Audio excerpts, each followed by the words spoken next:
ओम श्री साम शिवाय नमः। ओम श्री गणेशाय नमः। जय गुरु जी। जय गुरु जी। जय गुरु जी। जय गुरु जी। अनंतम अनंतम शुक्राना गुरु जी। कोटि कोटि प्रणाम आपकी चरण कमलों में मेरा। ओम नमः शिवाय। शिव जी सदा सहाय। ओम नमः शिवाय। गुरु जी सदा सहाय। संगत जी, आज मैं आपको शिव महापुराण कथा का रुद्र संगीता द्वितीय का 8वां अध्याय सुनाऊंगी, जो कि इस प्रकार है। कामदेव के सहचर बसंत के आविर्भाव का वर्णन। सूतुवाचम् इत्यकर्णवचस्तस्य ब्राह्मणो हि प्रजापते प्रसन्ना मानसो भूत्वा तं प्रोवाच स नारदा।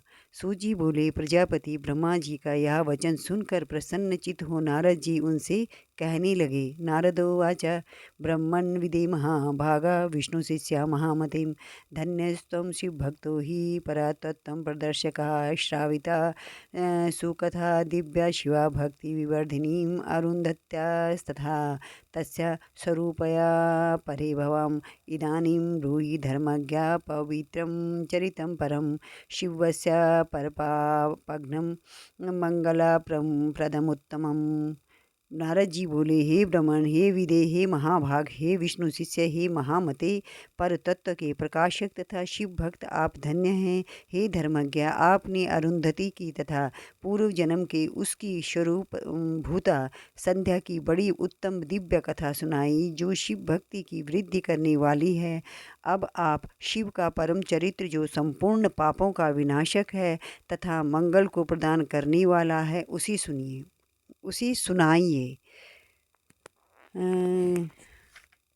गृहतादारे कामे च रिष्टे तेषु गतेषु चां संध्यायां किं तपस्तप्तुं गतायाम अभवत्। ततः जब काम ने प्रसन्न होकर रति को प्राप्त कर लिया और ब्रह्मा तथा उनके मानस पुत्र चले गए, तब संध्या तप करने चली गई। उसके बाद क्या हुआ?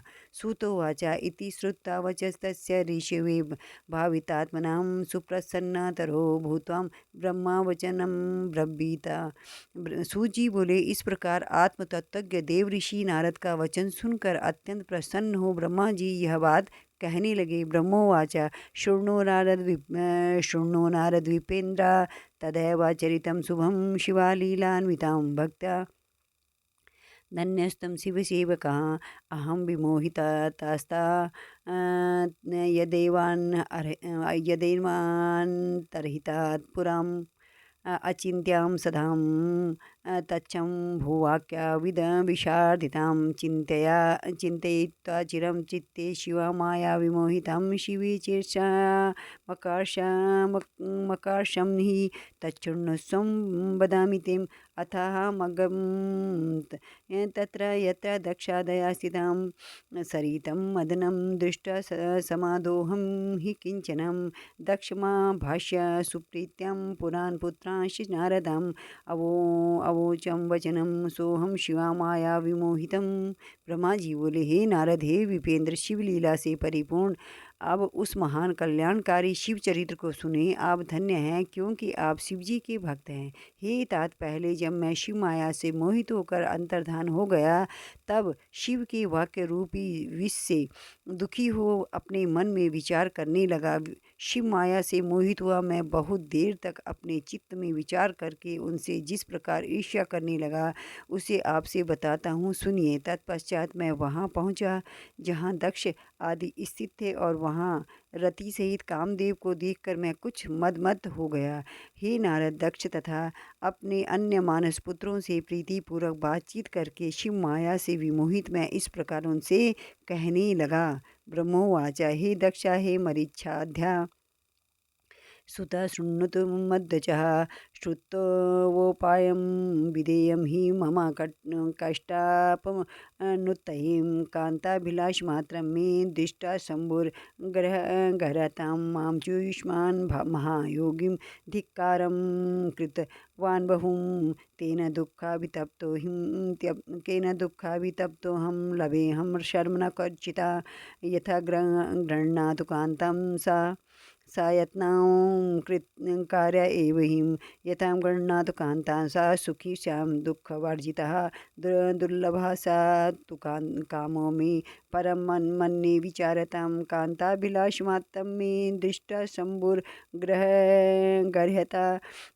मुनीनां पुरतः कस्मात् सा कान्तं संग्रहिष्यति। ब्रह्मा जी बोले, हे दक्ष, हे मरीचि आदि पुत्रों, मेरी बात सुनो और उसे सुनकर मेरे कष्ट को दूर करने का उपाय करो। स्त्री के प्रति मेरी अभिलाषा देखकर महायोगी शिव ने मेरी निंदा की और उन्होंने मुझे तथा तुम लोगों को बहुत फटकारा। इसके कारण मैं दुख से संतप्त हूँ और कहीं भी मुझे चैन नहीं मिलता। अतः जिस प्रकार वे सभी स्त्री को ग्रहण करें वह यत्न करो। जब वे स्त्री को स्वीकार करेंगे तभी हमारा यह दुख दूर होगा। किंतु विचार करने पर मैं समझता हूँ कि यह कार्य बड़ा ही कठिन है। जब उन्होंने मुनियों के समक्ष ही मेरे कांता परिग्रह की अभिलाषा मात्र से मुझे धिक्कारा तो वे स्वयं किस प्रकार स्त्री ग्रहण करेंगे।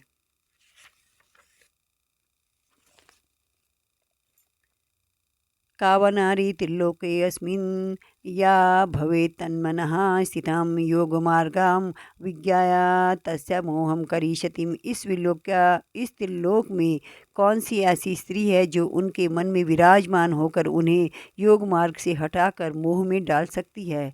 मन्मथोऽपि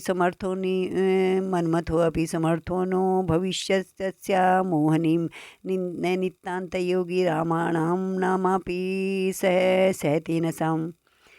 कामदेव भी